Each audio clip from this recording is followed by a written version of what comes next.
নমস্কার, আপনারা দেখছেন চ্যানেল এবিসি। আমি বিজয়, আর প্রত্যেক দিনকার মতো আপনাদের সামনে উপস্থিত হয়ে গেছি। আজ আপনাদের সঙ্গে এখন আলোচনা করব আজকের রাশিফল নিয়ে, কিন্তু প্রথমে আলোচনা করব আপনাদের সঙ্গে আজকের পঞ্জিকা।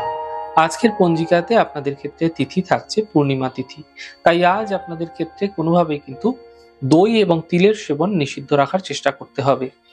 নক্ষত্র রয়েছে অশ্লেষা নক্ষত্র। যদি আপনারা আজ নাগকেশ্বরের বৃক্ষ পুজো করছেন, প্রণাম করছেন, রোপণ করছেন, জল দিচ্ছেন, তা আপনাদের জন্য শুভ হবে।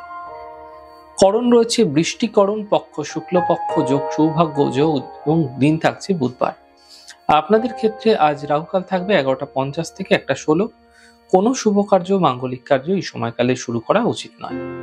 শুভ সময় 7টা 35 থেকে 9টা, 10টা 25 থেকে 11টা 50 পর্যন্ত। এই সময়কালে যে কোনো ধরনের শুভ কার্য শুরু করে বিশেষ ফায়দা পেতে পারে।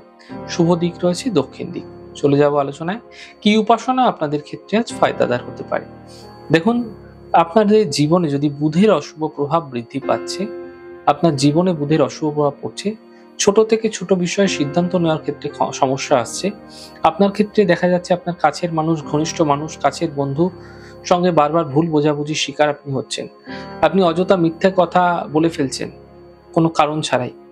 আপনাদের ক্ষেত্রে দেখা যাচ্ছে যে আপনি কাউকে ক্ষমা করতে পারছেন না মনের ভেতর থেকে।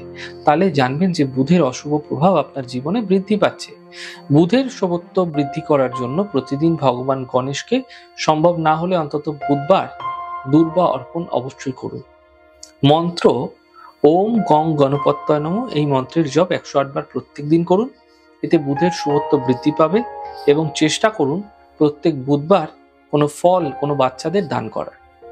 এতেও কিন্তু আপনাদের শুভত্ব বুধের বৃদ্ধি পেতে দেখতে পাবেন। প্রত্যেক দিনকার মতো আজকেও আপনাদের ক্ষেত্রে থাকছে কুইজের প্রশ্ন। আর কুইজের প্রশ্নে আজ ছোট্ট প্রশ্ন থাকছে, ইন্দু লগ্ন থেকে কি দেখা হয়ে থাকে? যদি আপনাদের এই প্রশ্নের উত্তর জানা থাকে তাহলে অবশ্যই হোয়াটসঅ্যাপ দেওয়া যে নাম্বারটি রয়েছে সেই নাম্বারে আপনারা আপনাদের প্রশ্নের সঠিক উত্তর জানাতে পারেন।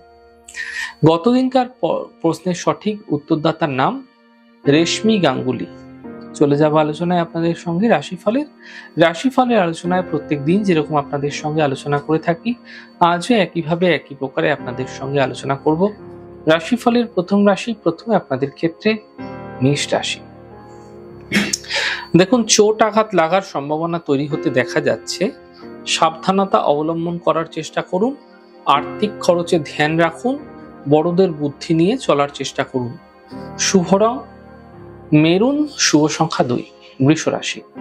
দেখুন, আর্থিক লাভ মিলবে, ছোট কোনো যাত্রা হতে পারে, খুশি এই সময়কালে বৃদ্ধি হতে দেখা যাচ্ছে। শুভ রং আকাশী, শুভ সংখ্যা 3। মিথুন রাশি। থেমে থাকা সকল কাজ শেষ হবে, অর্থ উপার্জনে সাফল্য মিলবে, নতুন কাজ শুরু হতে দেখা যাচ্ছে। শুভ রং সাদা, শুভ সংখ্যা 4। কর্কট রাশি। মানসিক চিন্তা সমাপ্ত হবে, পারিবারিক সমস্যাগুলি দূর হবে, কর্মের কোনো নতুন সুযোগ আসতে পারে। শুভ রং গোলাপি, শুভ সংখ্যা 2। সিংহ রাশি। গুরুত্বপূর্ণ কাজ থেমে যেতে পারে, গাড়ি সাবধানে চালাতে হবে, অফিসে বিবাদ হতে পারে, সাবধানে কথা বলুন। শুভ রং নীল, শুভ সংখ্যা 5। কন্যা রাশি। আর্থিক লাভ মিলবে, সম্পত্তি প্রাপ্তি হবে, উপহার এবং সম্মানের লাভ মিলতে দেখা যাচ্ছে। শুভ রং সাদা, শুভ সংখ্যা 6। তুলা রাশি। স্বাস্থ্য মোটের উপর ভালো হতে দেখা যাবে, আর্থিক প্রাপ্তি মিলবে, দূর কোনো যাত্রা এই সময়কালে হতে পারে যা আপনাকে লাভ দেবে। শুভ রং লাল, শুভ সংখ্যা 5। বৃশ্চিক রাশি। স্বাস্থ্যের সমস্যা দূর হবে, কোনো কাছের মানুষের সাথে দেখা হতে পারে, পাওনা অর্থ প্রাপ্তি হতেও দেখা যাচ্ছে। শুভ রং গোলাপি, শুভ সংখ্যা 2। ধনু রাশি। স্বাস্থ্যের খেয়াল রাখুন, গুরুত্বপূর্ণ কাজ থেমে যেতে পারে, কর্মের সমস্যা বৃদ্ধি হতে পারে, হালকাভাবে নেবেন না। শুভ রং লাল, শুভ সংখ্যা 5। মকর রাশি। নতুন কোনো ব্যবসা, কোনো কাজ শুরু হতে পারে, আর্থিক লাভ মিলতে পারে, স্বাস্থ্য মোটের উপর ভালো হতে দেখা যাচ্ছে। শুভ রং আকাশী, শুভ সংখ্যা 4। কুম্ভ রাশি। কাজের চাপ বৃদ্ধি পাবে, আর্থিক সাফল্য মিলবে, স্বাস্থ্য ক্ষেত্রে উন্নতি হতে দেখা যাচ্ছে। শুভ রং গোলাপি, শুভ সংখ্যা 7। মীন রাশি। মানসিক চিন্তা দূর হবে, আর্থিক লাভ মিলবে, প্রেম সম্পর্কে যোগাযোগ বৃদ্ধি হতে দেখা যাচ্ছে। শুভ রং সাদা, শুভ সংখ্যা 9। যাই হোক দর্শক বন্ধু, আপনারা দেখলেন আমাদের আজকের রাশিফল। প্রত্যেকভাবে রাশিফল যদি আপনাদের ভালো লেগে থাকে সেক্ষেত্রে লাইক করতে, কমেন্ট করতে, সাবস্ক্রাইব এবং শেয়ার করতে বন্ধুদের সঙ্গে ভুলবেন না। অনেক ভালো, সুন্দর, সুস্থ থাকুন। আগামী পর্বে দেখা হবে। নমস্কার।